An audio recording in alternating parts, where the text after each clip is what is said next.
Today, I'm going to be ranking all the minigames in Pokemon Stadium 1 and 2 from worst to best. Coming in at number 21 and very last place is Barrier Ball with Mr. Mime. This game feels like complete luck. It feels like there is no skill to this game. So all you do is you wait on these Pokeballs to come fly in your direction, and if you touch it last and it goes through somebody's end, then you get a point. But sometimes you literally don't get the ball for almost the entire round. So how are you supposed to score any points when the game doesn't even allow you to score the points in the first place? This game just does not feel good, and that is why I am putting it last in this list. Also, Mr. Mime is like low-key one of my least favorite Pokemon of all time, so probably got that going for it too. Coming in at number 20 is Thundering Dynamo, and in this game you play as an electric type Pokemon, try to charge up this generator, and you have to mash A or B whenever the color shows up on the screen. However, I am extremely bad at this game for whatever reason. I was losing to the computer repeatedly, and my Pokemon was getting electrocuted all the time. It genuinely felt so laggy. The controls never felt like I was hitting the right button, and my energy was getting drained when I thought I was hitting the correct button, and it would switch back and forth between the two colors so haphazardly and so unpredictably, which is fine if the margin of error felt like it was within human capability and I didn't have to be a literal computer to play this game correctly. Number 19, we got Gutsy Golbat, Freaky Golbat, whatever you want to call this game. All I know is that I will call this game bad. It is bad. It's just not fun. The controls are probably the only redeemable quality and why it's not lower than the other two entries. You can win this game if you develop a strategy, and I use that very loosely.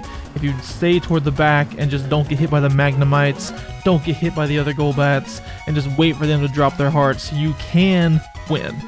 But this game is just not fun. It looks like a bad mobile game that you would see on an ad, and overall the premise or the concept of this game really strange, and I'm maybe missing some Pokemon lore here, but the idea is that you're a Golbat receiving kisses that are being floated into a cave by a Jinx. Why is Jinx spewing kisses into the cave for a Golbat? I don't know. And when they don't win, they just pout on the ground like little freaks. They need to chill out a little bit, but overall, this game is just not fun, and one that I definitely would not want to go back to. Alright, number 18, we got Ekans Hoop Hurl. This game is full of whimsy. This game is just really silly and colorful, and maybe on the actual hardware this game would feel a little bit better, but when I was playing it on the virtual console here on the Switch, the controller was just sending my Ekans every single time, and I had to be like extremely careful with like pulling it back, and I'm sure that the N64's like controller maybe helps with that just a little bit, but on the current system that I played in was not a good experience, and overall just this concept is okay. You can't be super precise. It's got minigame vibes all over it. It's totally in that realm. It's just a little frustrating, and tossing Ekans onto these Diglets and maybe hitting them. I got crazy lucky on my run, and a golden Diglett showed up at the very end, and I snuck out a victory at the very end, and that's the only way I won. It's a low scoring game, and it's kind of hard to play, but it is what it is. It's just not one that I want to play all the time. Number 17, Dig. I gotta be quick on this one because this game is honestly way too fast. All you do is dig, and you just hit left and right bumper as fast as you possibly can, and the game is over almost before it even starts. You feel like you're barely digging at all, and the game's over. So as much as I like button mashing games, this one is just extremely short and needs to be lengthened out just a little bit. So I would like this game more if it was a little bit longer, but this game is way too short for me, so it's why it's so low on the list. At number 16, we've got Magikarp Splash, and it kills me to put this one this low, but I couldn't justify it being above some of the other games on the list because those other games have a little bit more charm, and while this one is really silly, and we got a fish out of water, jumping up and hitting a clicker, I feel like he could be doing something else. I feel like he could be doing something sillier, and we're counting his jumps better that way.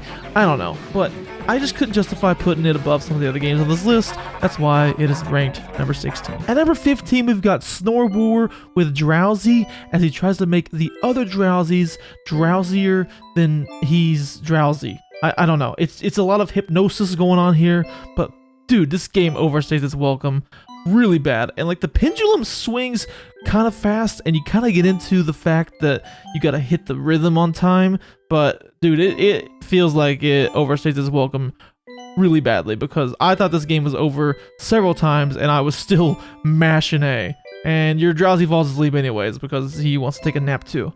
But anyways, this game is just whatever. I don't really understand the skill here, and there's no like meter to tell you how good you're actually doing, so you don't actually ever know. Number 14, Run Rattata Run, a literal rat race where you play as a Rattata jumping over hurdles on a treadmill. I like the fact that you are mashing A to run. It kind of gives you that like ratty sense of character. I don't know, I just felt like a rat when I was running on this treadmill when I was mashing A instead of just like holding forward for A. Does that make sense? I felt like a rat while playing this game. But anyways, it's a decent game. It's not amazing, it didn't blow my socks off, but just jumping over some hurdles, do a quick little rat race, and get to the end. And also Rattata looks really cute in this game, so props for them for making Rattata really cute. Number 13 is Delibird's Delivery. The objective of this game is to get the highest score by getting the highest priced items, and this game, the back and forth, the collecting of the items is a little clunky. I hate bumping into the other Delibirds. You know, I think it's kind of fun to kind of fight for those really expensive items, but overall, man, just like dumping out the bag and putting more Game Boys on the conveyor belt, this one just doesn't like click for me a whole lot. Like, if you get the diamond rings, you pretty much are locking in a victory, and I did lock in the victory. But did it feel super satisfying to do that? Nah, not really. The Swinubs are really cute though. I like them running across though. That's probably my favorite part of this whole game. So anyways, we got Delibird's Delivery at number 13. Number 12, Clear Cut Challenge. Now, this one is a little bit controversial in my own head. Like, for some reason, I feel like I like this game more than I actually do.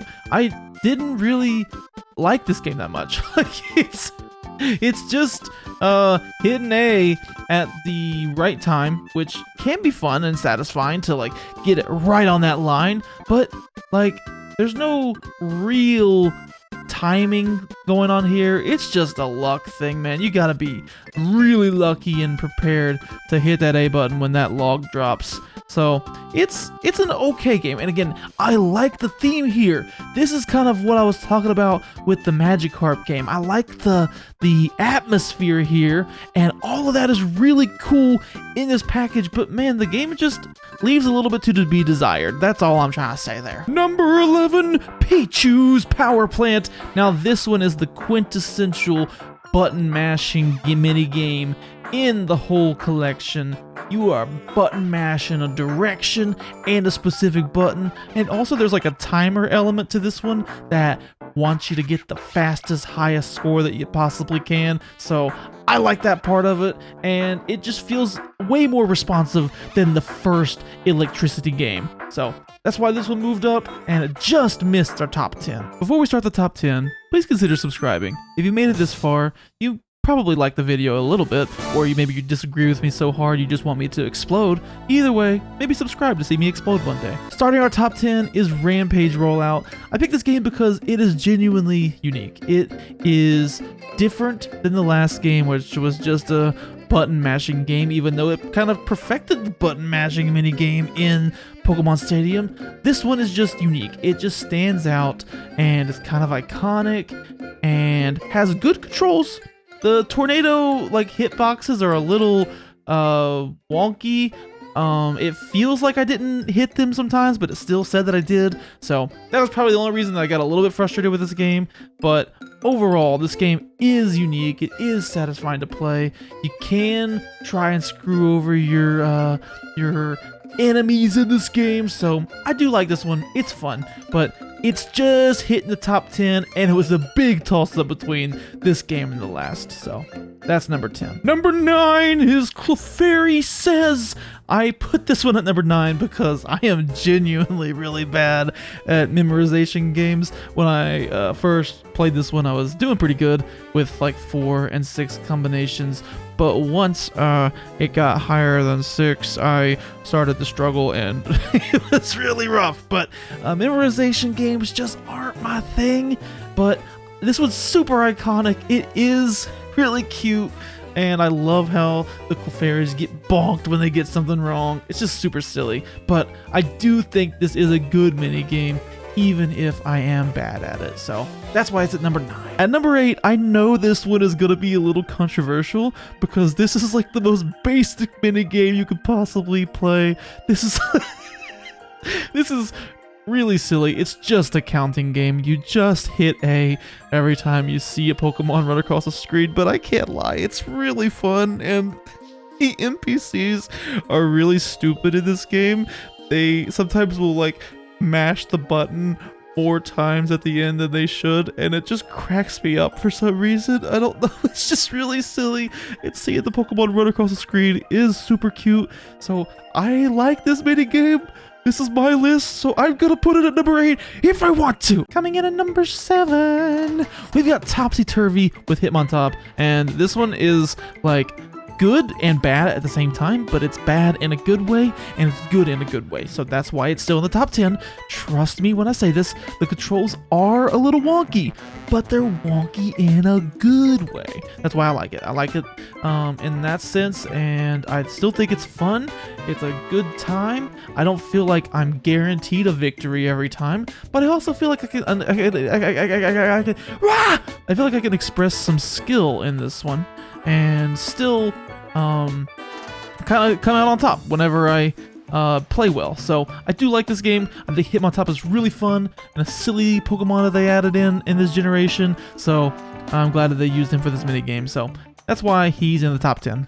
Number 6, we have Furret's Frolic. And again, this is another game where the controls are bad, but in a good way.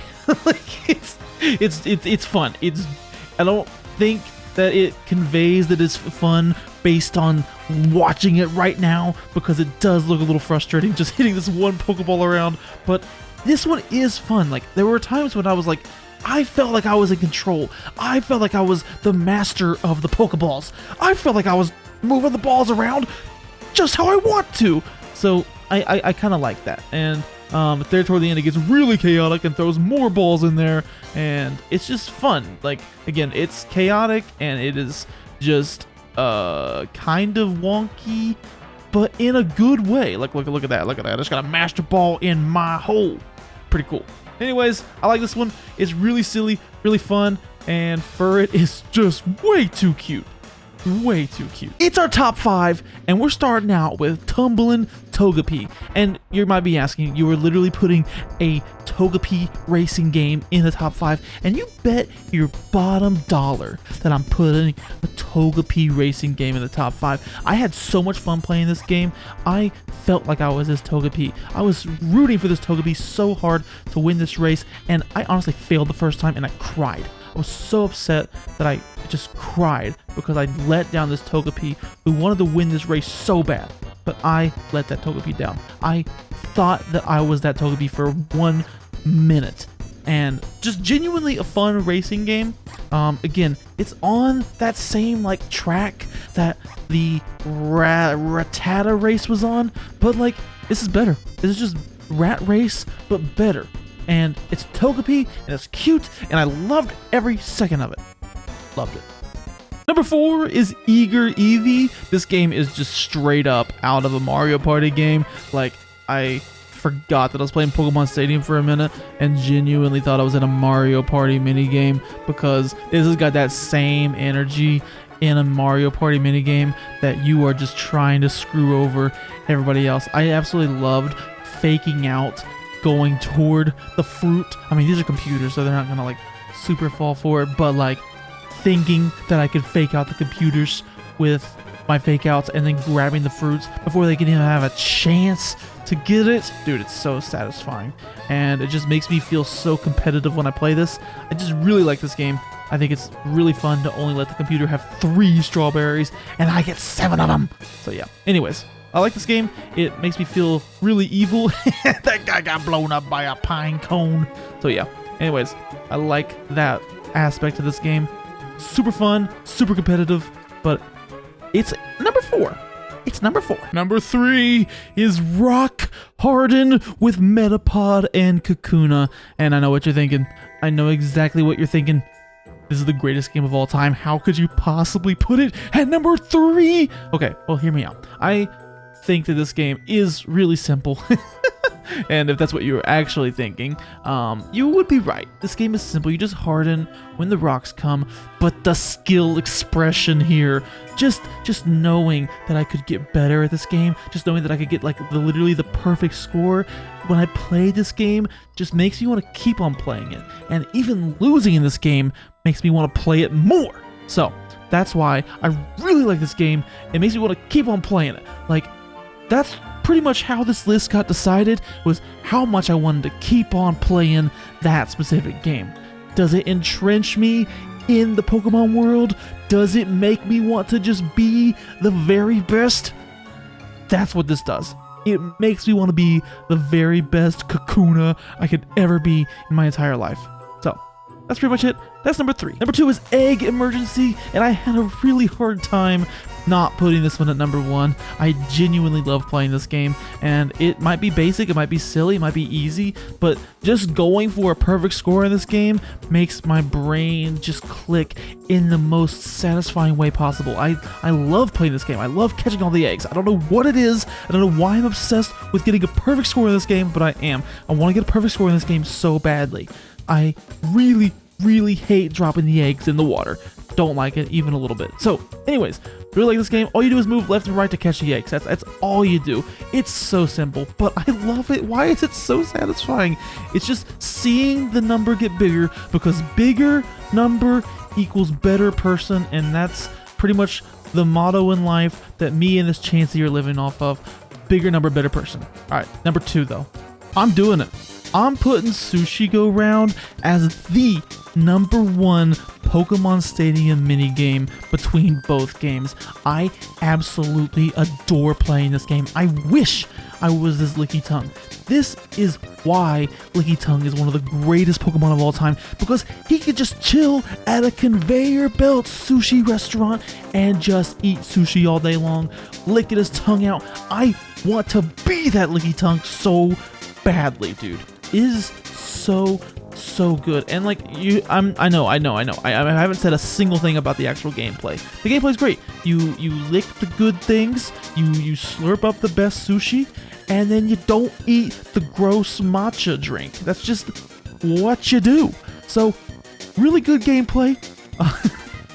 Really deep gameplay, and like you're battling it out for the greatest sushi on the entire conveyor belt. So that's why I like it. You know, you're getting in there, you're bumping elbows with the other Licky Tongue, and you are trying to get that good sushi, man. So that's why it's number 1. It's just so iconic, so good, and I really wish I was that Licky Tongue, man. Do you agree or disagree with my list? Let me know, and thank you so much for watching.